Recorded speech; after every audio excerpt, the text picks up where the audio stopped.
എല്ലാവർക്കും നമ്മുടെ പുതിയൊരു വീഡിയോയിലേക്ക് സ്വാഗതം. ഇന്ന് ഞാൻ വന്നിരിക്കുന്നതെന്ന് പറഞ്ഞു കഴിഞ്ഞാൽ നല്ല നാടൻ മത്തി കിട്ടിയിട്ടുണ്ട്. അപ്പോൾ ഇപ്പോൾ മീനൊക്കെ ക്ഷാമമാണല്ലോ. അപ്പം അത് നല്ല കുരുമുളകും പച്ചക്കാന്താരിയും ഒക്കെ അരച്ച് ഒന്ന് വറുത്തെടുത്താലോ. സിമ്പിളാണ് കേട്ടോ, എന്നാൽ അടിപൊളി ടേസ്റ്റുമാണേ. അപ്പോൾ നമുക്ക് എങ്ങനെയാണ് നമ്മുടെ മത്തി വറുക്കുന്നതെന്ന് കണ്ടാലോ. അപ്പോൾ നമുക്ക് നേരെ വീഡിയോയിലേക്ക് പോകും. ഫ്രഷായിട്ടുള്ള നല്ല നാടൻ മത്തി കിട്ടിയിട്ടുണ്ട്. നല്ല ഫ്രഷ് മീനാകട്ടോ, നല്ല മത്തിയാണേ. ചീഞ്ഞതും അഴുകിയതും ഒന്നുമല്ല, നല്ല ഫ്രഷായിട്ടുള്ളതാണ്. അപ്പോൾ നമുക്ക് ഇതിന്ന് ഒന്ന് വെട്ടി ക്ലീൻ ആക്കിയിട്ട് നല്ല കാന്താരിയൊക്കെ അരച്ചൊന്ന് വറുത്തെടുത്താലോ. അപ്പോൾ ഞാനിതൊന്നെല്ലാം ഒന്ന് വെട്ടി ക്ലീൻ ആക്കി എടുത്തുകൊണ്ടിരാം. അപ്പം നമുക്ക് നമ്മുടെ കാന്താരി അരച്ചുള്ള നമ്മുടെ മത്തി വറക്കാനായിട്ട് നമുക്ക് ആവശ്യമുള്ള സാധനങ്ങൾ: കുരുമുളക്, കാന്താരി, ഇഞ്ചി, വെളുത്തുള്ളി, നമ്മുടെ കുഞ്ഞുള്ളി, മഞ്ഞൾപ്പൊടി, ഉപ്പ്, പെരിഞ്ചീരകം.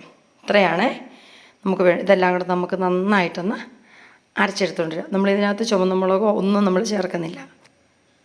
അപ്പോൾ നമ്മൾ അരച്ച് വെച്ചിരിക്കുന്ന നമ്മുടെ കൂട്ടിനകത്തോട്ട് നമുക്കൊരു ശകല ഉപ്പിൻ്റെ കുറവുണ്ട്. നമുക്കൊരു ഇച്ചിരി ഉപ്പൂടെ നമുക്ക് ചേർത്ത് കൊടുക്കാവേ. ഇനി നമുക്ക് അതിനകത്തോട്ട് 1 സ്പൂണ് വിനാഗിരി അല്ലെങ്കിൽ നാരങ്ങ നീര് ഒഴിച്ച് കൊടുക്കാം. ഞാനിപ്പോൾ നാരങ്ങ ഇല്ലാത്തതുകൊണ്ട് 1 സ്പൂണ് വിനാഗിരിയാണ് ചേർത്ത് കൊടുക്കുന്നത്. ഒരു ചെറിയൊരു പുളിപ്പിന് വേണ്ടിയിട്ട്. വേണമെങ്കിൽ മാത്രം ഒഴിച്ചാൽ മതി, ഇഷ്ടമില്ലെങ്കിൽ ഒഴിക്കുകയും വേണ്ടേ. ഇനി നമുക്ക് 1 സ്പൂണ് വെളിച്ചെണ്ണയും കൂടെ ഒഴിച്ച് കൊടുക്കാം. ഇനി നമുക്ക് നമ്മുടെ ഈ മിക്സ് നന്നായിട്ടൊന്ന് മിക്സ് ചെയ്തിട്ട് നമുക്ക് മത്തി ഇതിനകത്തോട്ട് ഒന്ന് പുരട്ടി ഒരു 2 മണിക്കൂർ ഒന്ന് റെസ്റ്റ് ചെയ്യാം.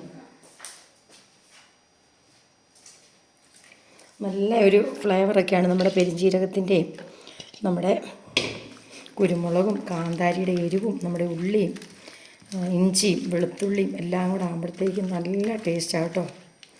ഉളുമ്പ് ഒന്നും കാണുകയില്ല നമ്മളിങ്ങനെ നമ്മുടെ മത്തി വറുത്ത് കഴിയും.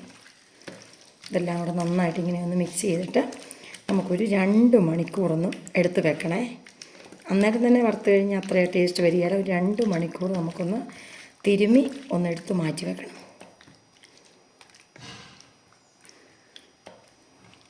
ഇപ്പോൾ ഇങ്ങനെ വെളുത്തിരിക്കുന്ന ഇഷ്ടമില്ലാത്തവരുണ്ടെങ്കിൽ അതിനകത്തോട്ട് വേണമെങ്കിൽ നമുക്ക് ഈ ചുവന്ന മുളക് ചേർത്ത് കൊടുത്താലും മതി. ഇപ്പോൾ ചുവന്നിരുന്നോളൂ, ഇച്ചിരി കാശ്മീരി മുളക് പൊടി ചേർത്താലും മതി.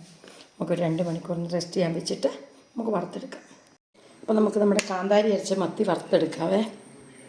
നല്ല പച്ച വെളിച്ചെണ്ണ ഒഴിച്ച് കൊടുക്കണം. വെളിച്ചെണ്ണയ്ക്കകത്ത് വേണം വറുത്തെടുക്കാൻ. അപ്പോൾ നമ്മുടെ ചട്ടി നന്നായിട്ട് ചൂടായി, നമ്മൾ വെളിച്ചെണ്ണ ഒഴിച്ച് കൊടുത്തു. പിന്നെ നമുക്ക് ഓരോന്നിൻ്റെ കറിവേപ്പില അങ്ങ് വെച്ച് കൊടുക്കാം. നമ്മുടെ മീനൊരു നല്ല ഫ്ലേവറൊക്കെ ആവട്ടെ.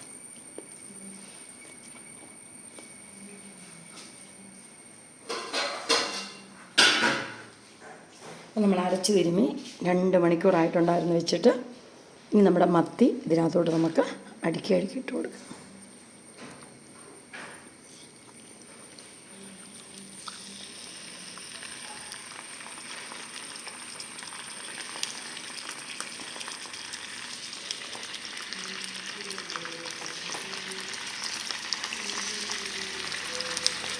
നമുക്കിന്ന് പൊട്ടിത്തെറിക്കാതെ ഒന്ന് മൂടി വെക്കാം. നമ്മുടെ സ്റ്റൗ ഒന്ന് പൊട്ടിത്തെറിച്ച് ഇതിൻ്റെ പാത്രം വെച്ച് മൂടി വെക്കാം, അല്ലെങ്കിൽ ഇത് മൊത്തം പൊട്ടിത്തെറിച്ച് ഈ പ്രദേശം മുഴുവനാകും. അപ്പോൾ നമുക്ക് നമ്മുടെ കാന്താരി അരച്ച മത്തി ഒന്ന് മറിച്ചിടാതെ നമ്മൾ ഈ കരിയാപ്പില ഇങ്ങനെയിട്ട് മീൻ മറക്കുകയാണെങ്കിൽ നമ്മുടെ കരിയാപ്പിലയുടെ ഫ്ലേവറും കിട്ടും. നമ്മുടെ മത്തി വെക്കലിങ്ങനെ മറിഞ്ഞിട്ട് പോരുകയും ചെയ്യും. ഒരെണ്ണം പോലെ അടി പിടിക്കുക. ഇങ്ങനെ നമ്മൾ ഒത്തിരി അരപ്പില്ലാതെ ഇങ്ങനെ വെച്ച് കഴിഞ്ഞു ഇങ്ങനെ നമുക്ക് മറിച്ചിടാം. മൊത്തം പിന്നെ നമ്മുടെ മീനെല്ലാം നമ്മൾ മറിച്ചിട്ട് നമുക്ക് ഒന്നുകൂടി ഒന്ന് ഒത്തിരി മുരിഞ്ഞ് പോകാൻ നമുക്ക് നല്ലപോലെ ഒന്ന് നല്ല വേകണം. എന്നാൽ അതിൻ്റെ ആ ജ്യൂസ് അതൊന്ന് പോകാൻ നമുക്ക് എടുക്കാവേ. പിന്നെ അങ്ങനെ നമ്മുടെ കാന്താരി ഇട്ട് നല്ല അടിപൊളി മത്തി ഫ്രൈ റെഡി ആയിട്ടുണ്ടേ.